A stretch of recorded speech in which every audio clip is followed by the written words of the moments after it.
Vamos lá para mais uma aula, agora sobre equações do segundo grau. Em muitos livros escritos por matemáticos famosos, um dos livros que se destaca, que é um livro sobre álgebra, são apresentadas regras para a resolução das equações do segundo grau. O autor resolvia as equações por métodos geométricos e considerava apenas as soluções positivas. Outro matemático italiano, Leonardo Pisano, apelidado por Fibonacci, influenciado pelos trabalhos algébricos desse livro, e de um matemático hindu chamado Bhaskara, escreveu um famoso livro chamado Liber. Nesse livro, Fibonacci utilizava artifícios geométricos para convencer seu leitor das propriedades da então chamada álgebra. Na obra são formulados diversos problemas. Um dos problemas que se destaca é o seguinte problema: certa quantidade de vasos de água, pela mesma certa quantidade de vasos de água, mais 10 vezes esta certa quantidade de vasos de água, seria igual a 39 vasos de água. Qual é esta certa quantidade de vasos de água?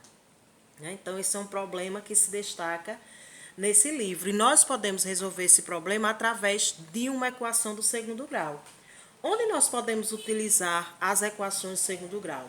Geralmente, elas são utilizadas em matemática financeira, formando parábolas que representam gráficos em empresas e bolsas de valores. Também a equação do segundo grau é usada na construção civil, em parábolas, formado a partir de portas ou janelas, em forma de arco.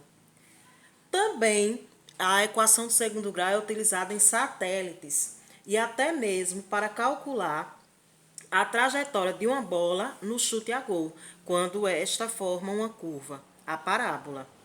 Então, nós podemos resolver uma equação determinando quais valores tornam igualdade verdadeira. É como descobrir quais pesos equilibram a balança.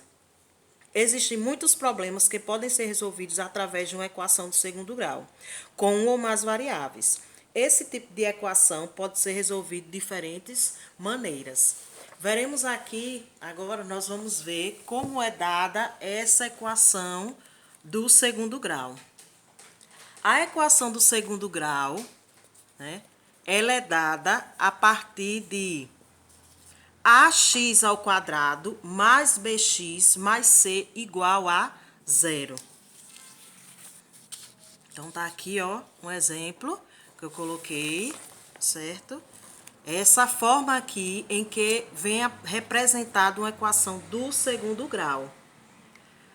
A equação é determinada do segundo grau por vir um dos termos elevado ao quadrado. Então, caracteriza que essa equação aqui, ela é do segundo grau, sendo A diferente de zero. O que isso quer dizer?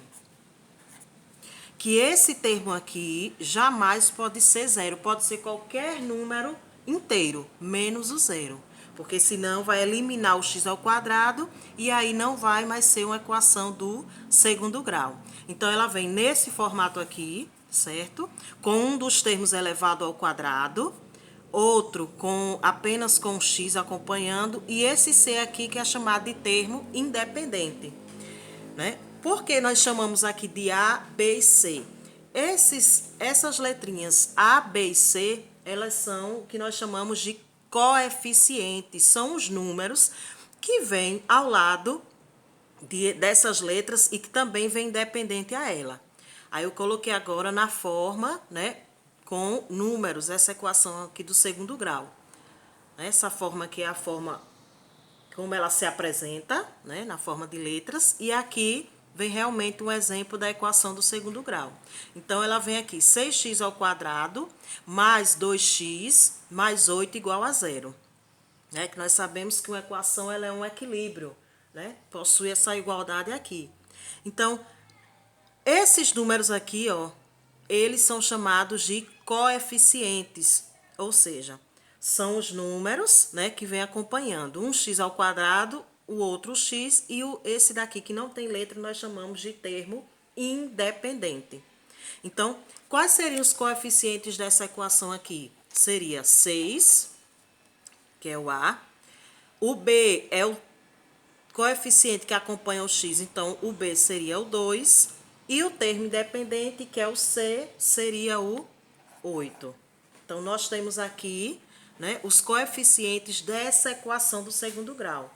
Então, a equação do segundo grau é esta forma aqui, que ela se apresenta, e dizemos que ela está na sua forma reduzida, né? Está na sua forma reduzida.